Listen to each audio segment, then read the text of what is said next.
오늘 우리에게 주시는 하나님의 말씀은 마태복음 16장 24절입니다. 한 절의 말씀 가지고 우리 같이 보도록 하겠습니다. 모두 함께 우리 자리에 일어나셔서 마태복음 16장 24절 우리 한 목소리로 같이 봉독하도록 하겠습니다. 마태복음 16장 24절 함께 읽습니다.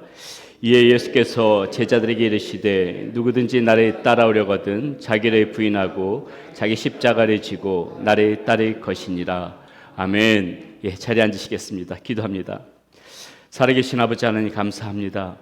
이 시간에도 우리 주님께서 우리 각자의 심령 가운데 주시는 그 말씀 속에서 우리의 모습을 돌아보며 우리의 부족함을 주님 앞에 내려놓고 더욱더 주님을 닮아가는 우리 사랑하는 성도님의 모습 되어질 수 있기를 소원합니다. 그동안 무리의 삶이었다면 이제는 제자의 삶으로서 걸어가는 그 발걸음 가운데 하나님께서 힘을 주시고 주께서 성령으로 충만케 하여 주시어서 주님이 기뻐하시는 삶의 발자국을 남기는 우리 사랑하는 성도님들 모두 되어질 수 있도록 인도하여 주시옵소서.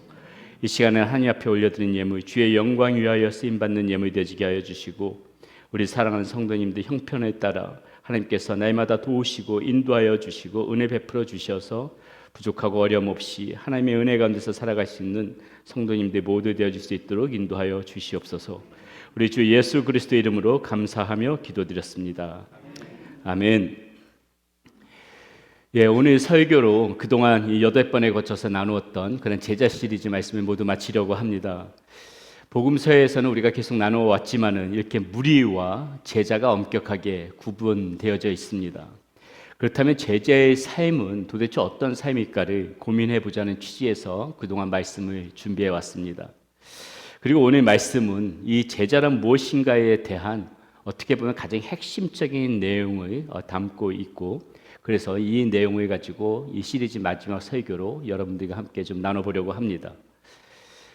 노사연 씨가 부른 노래 중에서 만남이라는 노래 있습니다. 아마 다들 아실 겁니다. 한때 전 국민의 애창곡이었죠.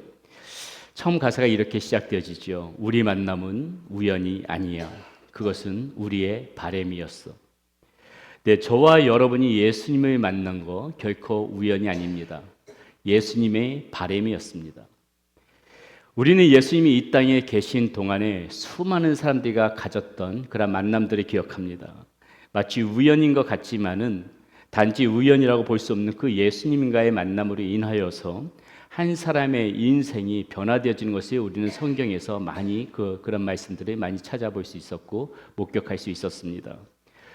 수많은 병자들이 그랬지요. 소경 바디메오 예수님의 만남으로 인해서 그의 인생이 변화되어집니다. 10명의 나병 환자 그리고 12년 동안 혈류증을 앓고 있었던 그런 여인, 귀신 들렸던 거라사 광인, 그리고 죽었었던 나인성 과부의 아들, 역시나 죽었었던 나사로, 예수님의 만남으로 인하여서 그의 인생이 변화되어지는 것을 볼 수가 있었습니다.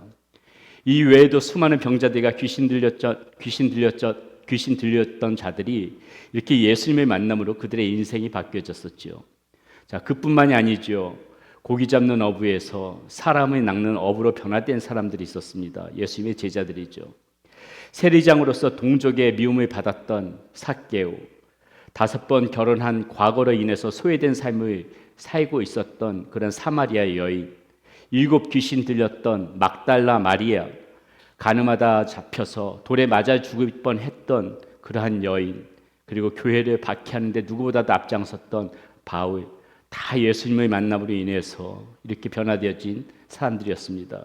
이 외에도 사회적으로 버림받은 사람, 연약한 사람, 적대자까지도 예수님의 만남으로 그들의 인생이 바뀌고 제자의 길로 들어선 수많은 사람들이 성경에는 많이 나오지요.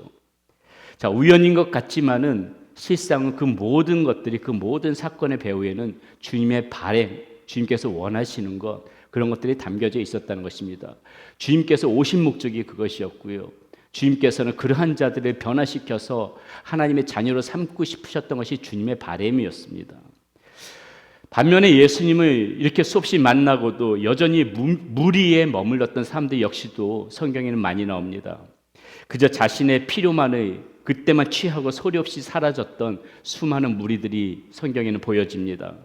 자신의 탐욕 때문에 오히려 예수님을 적대시했던 바리새인들, 서기관들, 대제사장을 비롯한 종교 지도자들, 누구보다도 예수님과 가까이 있으면서 얼마든지 예수님의 제자가 될 기회가 있었지만은 예수님의 그 바램을 거부했던 바로 이런 사람들이 무리였다는 거지요. 그래서 성경 속에 이런 만남을 보면은 우리는 생각해 보지 않을 수가 없는 것입니다. 그렇다면 나는 지금 하나님과 어떠한 관계 속에 있는가? 오늘 우리가 이 예배의 자리에 있다는 것은 무엇을 반증하는 것입니까? 저와 여러분이 어떤 식으로든지 예수님과의 만남이 이루어졌기 때문에 오늘 저와 여러분들이 이 자리에 있는 것입니다. 우연인 것 같지만은 결코 우연이 아닌 하나님의 뜻과 그리고 하나님의 의지와 우리 주님의 바램이 바로 있었기 때문에 오늘 저와 여러분이 이 자리에 있다는 것을 우리는 반드시 기억해야 합니다. 그리고 단지 주님께서 원하시는 것은 이런 만남에만 그치는 것이 아니라 좀 더 저와 여러분들과 특별한 관계를 맺고 싶어 하는 것이 주님의 바람이라는 것을 우리는 알고 그 관계 속에 있어야 된다는 것이죠. 부디 성령님께서 저와 여러분의 눈을 뜨게 해주셔서 우리의 영혼을 일깨워서 그리스도께서 원하시는 그런 관계를 깨닫게 해주시기를 간절히 소망해 봅니다. 이 관계 속에 우리의 영혼이 달려있는 것입니다. 내가 지금 주님과 어떠한 관계에 있느냐, 이게 너무나도 중요하고 이 속에 우리의 영혼의 생사가 달려있다는 것을 우리는 심각성을 갖고 생각해 봐야 된다는 것입니다. 언젠가 우리가 하나님 앞에 서는 날이 올 때에 모든 이 그리스도인이라고 말하는 사람들이 하나님의 앞에 서는 날이 올 때에 그때 스스로 제자라고 생각했다가 무리에 불과하다는 판정을 받고 땅을 치면서 후회할 사람이 수두룩하게 많을 것입니다. 저의 말이 아니라 예수님께서 마태복음 7장에서 친히 우리에게 그런 말씀을 해주셨잖아요. 저는 우리가 구원의 확신 속에서 살아가야 된다고 확실하게 믿지만은 빌립보서 2장에서 사도 바울이 우리에게 권면한 것처럼 두렵고 떨림으로 너희의 구원을 이루라는 그 말씀도 믿습니다. 영혼을 어디서 보낼지가 달려져 있으니까는 자신을 철저히 돌아봐야 한다는 것입니다. 예수님께서는 마태복음 7장 21절에서 이렇게 말씀하셨지요. 나더러 주여 주여 하는 자마다 다 천국에 들어갈 것이 아니요 다만 하늘에 계신 내 아버지의 뜻대로 행하는 자라야 들어가리라. 이렇게 말씀하셨습니다. 우리 주님께서 직접 하신 말씀이에요. 다른 사람을 통해서 하신 말씀이 아니라 예수님께서 직접 하신 말씀이에요. 예수님은 말과 행동을 무리와 제자의 차이로 그렇게 제시하고 계시는 것입니다. 말만 그럴싸하다고 해서 제자가 되는 것이 아니라는 것이에요. 말로만 믿음을 외친다고 해서 믿음 있는 제자가 아니라는 것입니다. 오늘날 저와 여러분들이 쉽게 빠지는 함정 중에 하나가 무엇이에요? 바로 이와 같이 변화되는 것 없이 예전과 같은 삶을 그대로 살고 있으면서도 여전히 나의 믿음이 진짜라고 착각하고 있는 것이에요. 여전히 나의 믿음은 이상이 없다고 믿고 있는 것이 심한 착각이라는 것입니다. 너무 안일하게 구원의 확신 속에서 살아가고 있다는 것입니다.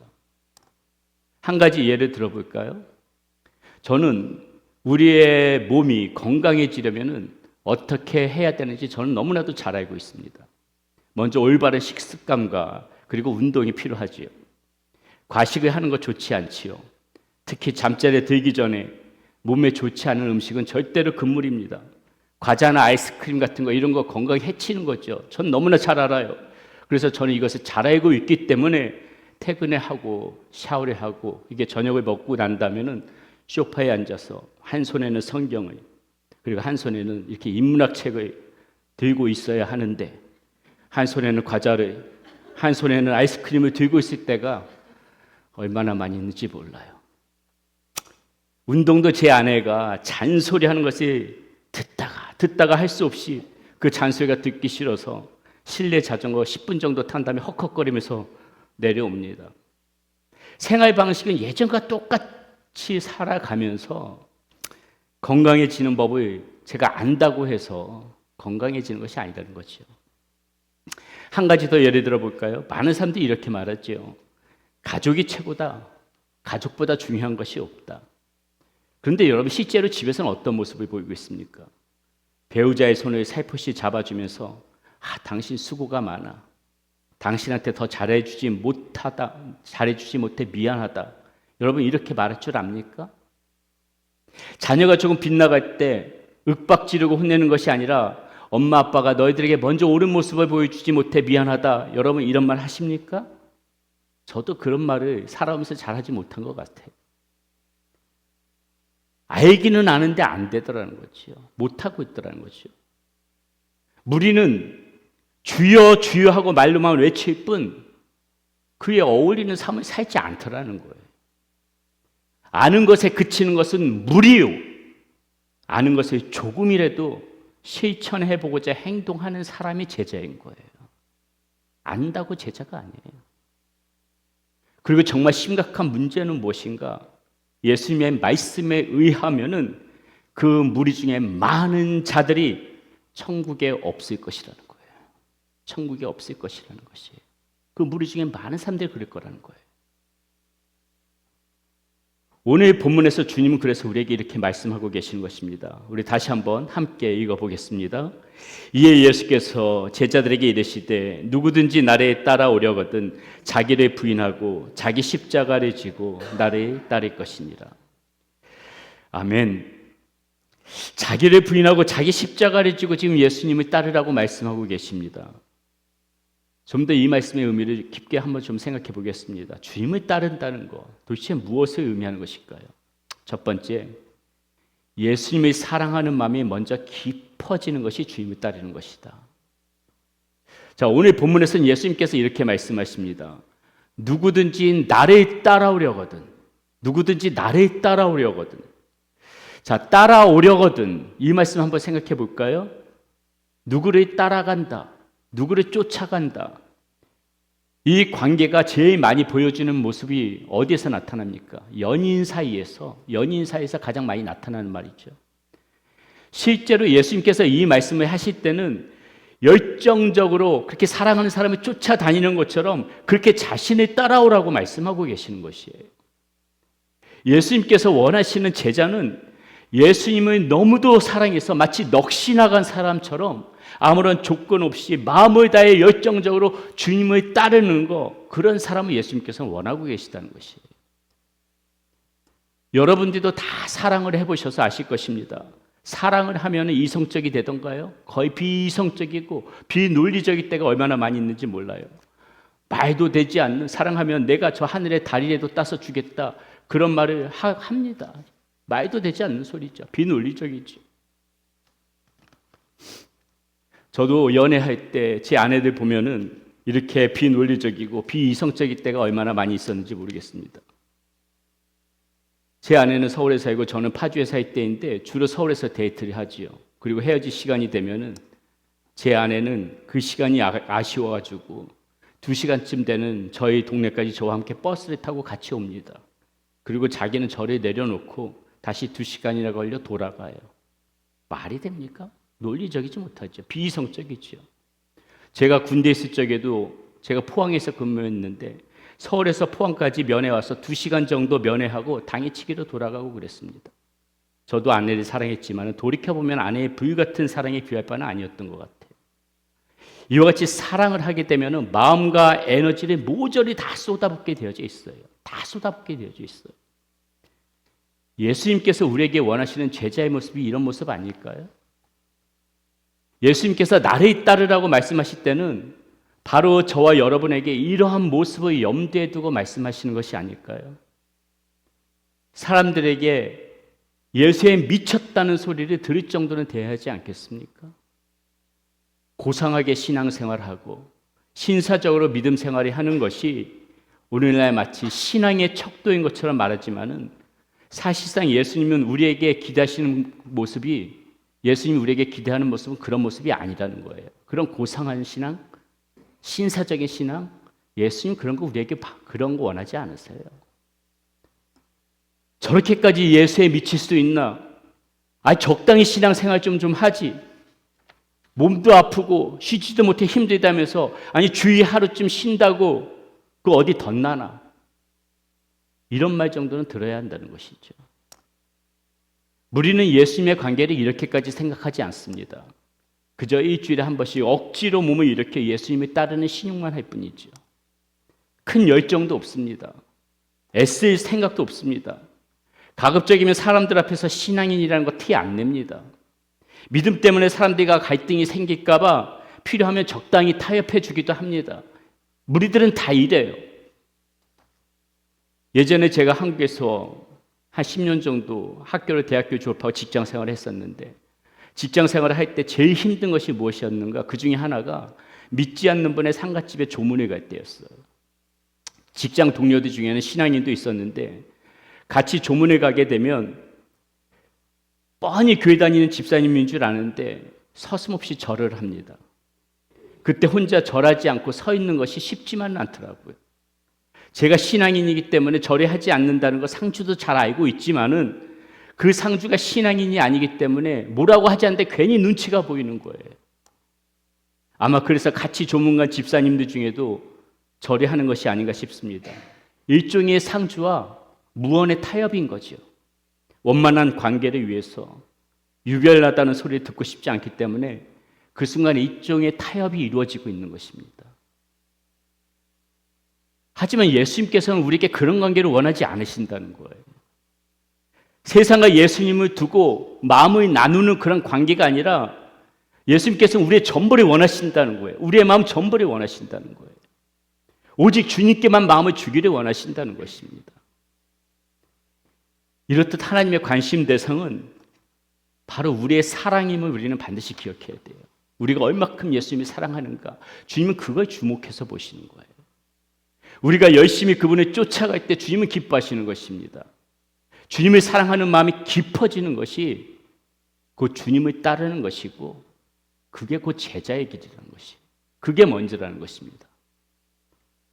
두 번째, 주님을 따른다는 것은 무엇인가? 오늘 말씀에 의하면 자기를 부인하는 것이다. 이렇게 예수님께서 말씀해 주고 있습니다. 예전에 어떤 프로그램에서 한 개구먼이 요즘 자신이 다이어트를 하기 위해서 육식을 피하고 야채 위주로 식사를 하는데 왜 살이 잘 안 빠지는지 모르겠다고 그렇게 하소연하는 것을 봤습니다. 그 이야기를 가만히 옆에서 듣고 있던 동료 개구우먼이 이렇게 한마디를 하더군요.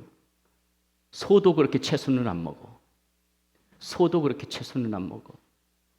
몸은 만들고 싶지만은 그에 따르는 희생은 별로 하고 싶지 않다는 겁니다. 우리가 예수님을 따른다고 할 때 한 행동이 바로 이런 것이라는 거죠. 예수님의 초대를 받아들이기는 하지만은 자신을 부인할 생각은 없는 거예요. 다시 말씀드려서 무엇을 해야 할지는 알지만은 그렇게 하지 않는다는 것입니다. 그래서 오늘 본문에서 예수님께서 단호하게 말씀하시는 것이죠. 누구든지 나를 따라오려거든 자기를 부인하고, 자기를 부인하지 않고서는 예수님을 따를 수가 없다고 말씀하시는 것입니다. 우리는 예수님을 믿어야 한다는 이 말씀은 너무나도 많이 잘 듣지요. 교회에서 예수님 믿어야 해, 예수님 믿어야 해. 이 말은 굉장히 많이 듣는데 자신을 부인해야 된다, 이 말은 잘 듣지를 못해요. 자신을 부인하라고 하면 누가 좋아하겠습니까? 자기만 챙기는 철저한 이런 이기적인 그런 문화 속에서 이 말은 정말 귀에 거슬리는 말이죠. 성경에서 자기를 부인해야 한다는 이 말씀 속에서 아마 가장 큰 갈등을 겪은 한 사람을 꼽자면은 예수님이 찾아와 영생을 물었던 그 재물이 많은 청년일 것입니다. 지난주 새벽 기도회 때도 이 재물이 많은 사람에 관해서 잠깐 나누었지만은 이 사람은 열심히 하나님의 말씀을 충실하게 지켜왔던 사람이었어요. 그는 하나님께서 말씀하신 이 십계명을 충실히 행해왔습니다. 여러분 십계명 기억하시죠? 말이 십계명인지 그 십계명을 우리가 살아가면서 철저히 지킨다는 것이 쉽습니까? 굉장히 어려운 일이죠. 사람이 힘으로 그걸 지켜나간다는 것이 너무나도 어려운 일입니다. 그런데 이 재물이 많은 청년은 예수님 앞에서 그 십계명을 내가 다 철저히 지켜왔다고 이야기합니다. 말씀에 순종할 줄 알았던 사람이라는 거죠. 그리고 부자라고도 말합니다. 그것은 이 사람이 자신의 삶에 있어서도 성실하게 살아왔음을 의미하는 것이죠. 부당하게 재물이 모은 것이 아니라는 것을 우리는 예수님의 말씀을 통해 알 수가 있습니다. 예수님께서는 마가복음 10장 21절에서 그 사람을 가리켜 뭐라고 말씀하시냐면 이렇게 말해요. 예수께서 그를 보시고 사랑하사, 예수께서 그를 보시고 사랑하사, 이렇게 말씀하십니다. 살아온 삶이 아름다웠다는 것이에요. 이 청년은 예수님이 보시기에도. 이런 사람에게 예수님께서는 다음과 같은 말씀으로 초대하십니다. 마가복음 10장 21절 말씀 한번 보겠습니다. 예수께서 그를 보시고 사랑하사 이르시되 네게 아직도 한 가지 부족한 것이 있으니 가서 네게 있는 것을 다 팔아 가난한 자들에게 주라.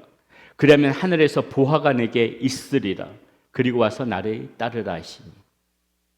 전 재산을 팔아 가난한 사람에게 나눠준 뒤에 따라오라고 하십니다. 예수님은 지금 이 사람을 어떻게 하고 있는 거예요? 지금 선택의 기로로 데려가신 거예요. 돈의 길로 갈 것인가? 아니면 예수님을 따를 것인가? 이것이 오늘 우리에게 의미하는 바가 무엇일까요? 예수님께서 이 사람에게 말씀하시고 싶은 진정한 의미가 무엇입니까? 우리 모두 다 집 팔고 모든 거 다 팔아가지고 그렇게 나눠주고 주님만 따르라고 이 말씀을 하시고자 하는 것입니까? 이 말씀의 진정한 의미는 너에게 있어서 정말 우선순위가 무엇이냐, 그거 분명히 하라는 말씀 아니겠습니까? 너에게 있어서 우선순위가 무엇이냐. 그리고 이 말씀은 오늘도 우리에게 동일하게 묻고 계시는 것입니다. 예수님을 따르고자 하는 사람은 누구나 결국에는 이런 비슷한 기로에 다 설 수밖에 없어요. 내가 예수님을 부분적으로만 따를 것인가, 아니면 전적으로 따를 것인가. 선택의 기로가 항상 우리 앞에 있죠. 저는 지금 여러분들에게 부분적이라고 말씀드렸습니다. 왜냐하면은 이것이 예수님을 따르고자 하면서도 우리가 부리는 꼼수이기 때문에 그래요. 꼼수. 무슨 말인가? 우리는 극단적으로 예수님을 배제한 채 세상의 길을 따르고 있지는 않습니다. 그렇다면 그건 믿음이 없는 사람이죠. 대신 어떻게 해요? 예수님의 터치를 받고 싶지 않은 그런 삶의 영역들은 따로 떼어놓고 살아갈 때가 많아요. 그러면서 예수님과 협상을 벌이는 것이죠. 지난주에도 내 마음 그리스도의 집이란 책을 소개하면서 말씀드렸지만은 주님께서 원하시는 거 그동안 제가 충실히 살아왔으니까는 이 부분만은 좀 그냥 넘어가 주세요. 주님께 그동안 충실하게 헌신했으니까는 이 부분 하나쯤은 저를 위해서 남겨둬도 괜찮잖아요. 우리는 계속해서 그런 부분을 두고 주님과 협상을 해요.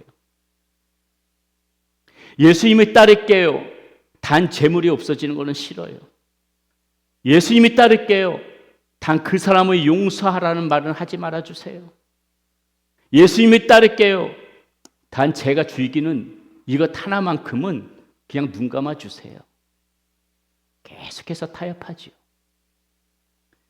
예수님께서 말씀하신 이 자기를 부인하라는 말씀은 부분적으로 이렇게 부인하고 나를 따르라는 말씀은 아니지 않겠습니까? 부인할 수 있는 것은 부인해 가면서 그렇게 나를 따르라고 말씀하시는 것은 아니라는 거죠. 오늘 우리가 우리의 삶 속에서 정말 필요한 부분이 바로 이것이 아닌가 생각합니다. 저도 그렇고 여러분들도 그렇고 이 말씀 앞에서 누가 자유롭다고 하겠습니까? 여전히 부끄럽지요. 그럼에도 불구하고 우리가 정말 계속해서 앞으로 꾸준히 정말 뼈를 깎는 심정으로 신앙생활 하면서 해나가야 될 것은 무엇인가? 그동안 내가 주님 앞에서 그 부인했던 것들, 부인하지 못했던 부분들 무엇인가? 그거 찾아내가지고 주님 발 앞에 굴복시키는 거. 이거 우리가 앞으로 남은 신앙생활에서 평생도록 해나갈 작업인 거예요. 나는 어떠한 면에서 이렇게 그동안 부인하지 못했던 것, 그게 무엇인가? 내 자신을 부인하지 못했던 것, 그게 무엇인가? 그거 찾아서 자꾸 주님 앞에 하나라도 더 굴복시키는 것, 그거 해나가야 된다는 거죠. 그것이 이루어져야만 우리는 주님을 따르는 사람이고 무리가 아닌 제자의 길로 더 한 발자국 더 가까이 걸어갈 수 있게 되어지는 것입니다. 마지막으로 주님을 따른다는 것은 무엇인가? 자기 십자가를 지는 것이다. 주님께서 하신 말씀입니다. 다시 한번 오늘 본문 말씀 같이 한번 함께 읽어보겠습니다. 이에 예수께서 제자들에게 이르시되 누구든지 나를 따라오려거든 자기를 부인하고 자기 십자가를 지고 나를 따를 것이니라. 십자가는 죽음을 상징하지요. 죽음이라는 말 사람들 별로 좋아하지 않습니다. 그래서 표현도 죽음이란 말 잘 안 써요. 돌아가셨다, 잠들었다, 운명하셨다, 이렇게 에둘러서 말씀들을 하지요.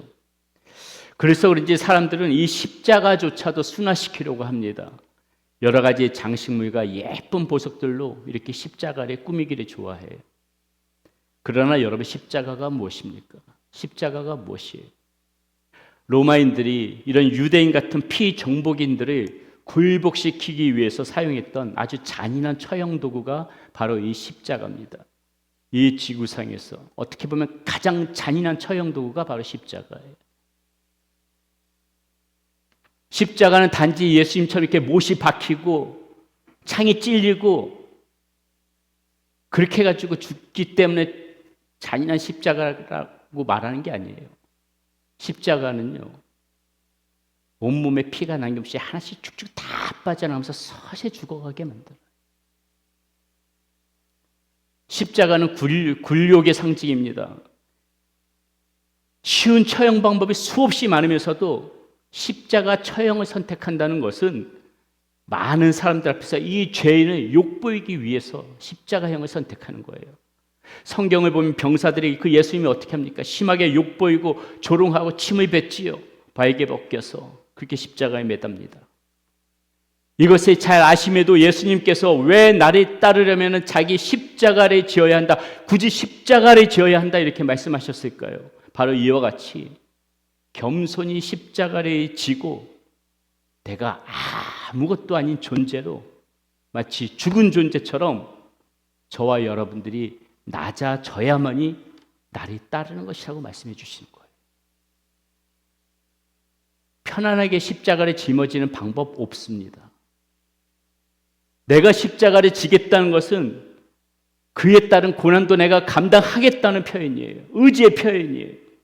내 자존심, 내 혈기, 따라 때로는 내 감정까지도 그렇게 내가 죽이겠다는 그런 의지가 이 십자가에 있는 거예요. 우리는 자기 십자가를 지고 따르겠노라고 그렇게 고백하지요? 그 고백이 진실이라면, 정말 그 고백이 진실이라면 그 고백 가운데 반드시 이런 질문이 같이 따라와야 됩니다. 나는 예수님을 따르다가 뭔가를 잃은 적이 있는가? 예수님으로 인해서, 예수님 때문에 관계가 깨어진 적이 있는가? 믿음으로 인해서 내가 가진 이 믿음으로 인해서 세상 사람들로부터 조롱받아 본 적이 있는가? 만약 아무것도 내 삶 가운데 잃은 것이 없다면은 과연 나는 진정으로 십자가를 짊어지고 있는가? 한 번쯤 생각해 볼 필요가 있는 것이죠. 한번 고민해 보면서 우리는 스스로 답해 봐야 할 것입니다. 뭔가를 희생한 적이 없다면은, 적어도 살아가는데 지금까지 아무런 불편함이 없었다면은 우리는 십자가를 짊어지고 있지 않았을 가능성이 훨씬 더 큽니다. 예수님께서는 자신을 따르려면은 자기 십자가를 지어야 한다고 말씀하셔요. 그리고 그 십자가를 진다는 것은 곧 자기 자신에 대하여 죽는다는 것을 의미합니다. 바로 이 말씀을 하신 다음 구절에서 우리는 그것을 알 수가 있죠. 25절의 말씀에서 주님께서는 이렇게 말씀하세요. 누구든지 제 목숨을 구원하고자 하면 잃을 것이요, 누구든지 나를 위하여 제 목숨을 잃으면 찾으리라. 그래서 제자는 죽음을 결심한 사람을 보고 제자라고 하는 거예요. 죽음을 결심한 사람. 예수님과 같이 십자가에 못 박혀 죽기로 결심한 사람입니다. 그것을 잘 알고 있던 사도 바울은 그래서 갈라디아서 2장 20절에서 이렇게 고백하지요. 내가 그리스도와 함께 십자가에 못 박혔나니 그런즉 이제는 내가 사는 것이 아니요 오직 내 안에 그리스도께서 사시는 것이라. 이제 내가 육체 가운데 사는 것은 나를 사랑하사 나를 위하여 자기 자신을 버리신 하나님의 아들을 믿는 믿음 안에서 사는 것이라. 아멘. 기독교의 슬로건에 하나 말하자면은 매일 죽으라일 것입니다. 매일 죽으라. 그것이 십자가죠. 사람들이 복음을 전할 때 이런 질문 던지죠. 처음 복음 전할 때라면 어떻게 복음 전합니까? 보통 이런 질문으로 시작해요. 당신이 오늘 밤 혹시 돌아가신다면은 여러분은 어디로 갈지 아십니까?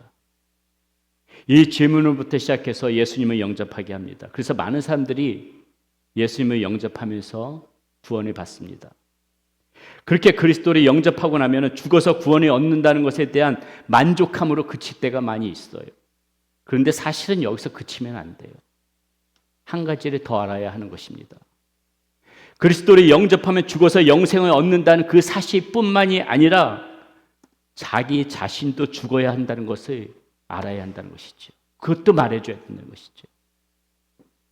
예수님을 영접하면은 우리가 이 코끝에서 호흡이 사라진 후에 하나님의 전해가는, 하나님의 보좌앞에가는 그런 영생을 얻게 되는데, 그런데 우리가 살아가면서 이 땅에서 우리 자신도 죽여야 하는 것입니다.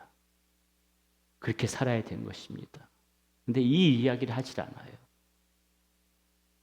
그 사실을 심각하게 받아들인 적이 없다 보니까는 어때요? 예수님을 믿는다고 하면서도 신앙생활 열심히 한다고 하면서 신앙생활 열심히 하면서도 죽어 있어야 할 내 혈기가 튀어나오고 죽어 있어야 할 내 욕심이 튀어나오고 죽어 있어야 할 썩어져야만 했던 옛 구습들이 계속해서 툭툭 튀어나오더라는 것이죠. 죽어서 구원받는다는 것만 알았지 이 땅에서 살아가면서 죽어야 된다는 사실을 자꾸 잊어버리고 살아가니까는 그렇게 되는 것입니다. 내가 죽어야 된다는 사실을 자꾸 잊어버리고 살아가니까는. 그러므로 사랑하는 여러분, 저와 여러분은 오늘도 예수 그리스도 안에서 무엇을 해야 되는가? 애써서 힘을 다하여 죽음을 선택해야 되는 거예요. 그것이 곧 나의 십자가를 지는 것입니다. 마지막으로 이 사도 바울이 고린도 교인들에게 전했던 이 말씀이 곧 저와 여러분의 고백이 되기를 바라면서 함께 이 말씀을 읽음으로 말씀을 마치고자 합니다. 고린도전서 15장 32절의 말씀인데요. 우리 같이 큰 목소리로 믿음을 가지고 한번 이 말씀 함께 읽어보겠습니다. 함께 읽습니다. 형제들아, 내가 그리스도 예수 우리 주 안에서 진바 너희에 대한 나의 자랑을 두고 단언하노니 나는 날마다 죽노라. 아멘. 아멘 하기 부담스러운 말씀인 거 압니다. 그럼에도 불구하고 우리는 아멘 해야 될 것입니다. 그럼에도 불구하고 우리는 오늘도 이렇게 죽고자 애쓰면서 살아가야만이, 여러분, 그래야만이 겨우 무리에서 벗어나서 제자로 걸어갈 수가 있게 되어지는 거예요. 주님을 더 깊이 사랑하고 자기를 부인하며 자기 십자가를 지고 오늘도 이렇게 무리의 길에서 벗어나서 제자의 길로 감사합니다, 여러분. 그래도 부족한 중에 이 말씀을 들으면서 그러한 길 살아보겠노라고, 그렇게 제자의 길을 걸어가 보겠노라고 경청해 주시는 여러분께 너무나 감사해요.